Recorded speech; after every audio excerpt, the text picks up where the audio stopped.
تقدير تقدير درع نادي الزمالك لشركه النيل للتسكير العقاري،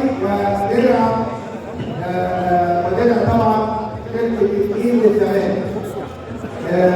كمان نادي الزمالك ورشة النيل للعقار. ده حضراتكم شايفين ده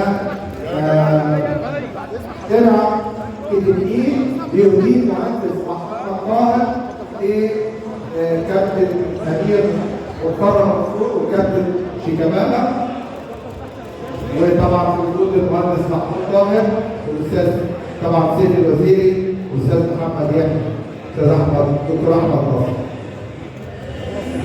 ده درع نادي الزمالك بيديه شيكابالا كابتن فريق نادي الزمالك لرئيس مجلس اداره شركه النيل للتطوير العقاري المهندس محمد طاهر. الف مبروك يا جماعه، الف مبروك للزمالك، الف مبروك لشركه النيل، الف مبروك للشركه المتحده للرياضه وشركه بيزنس الشركه.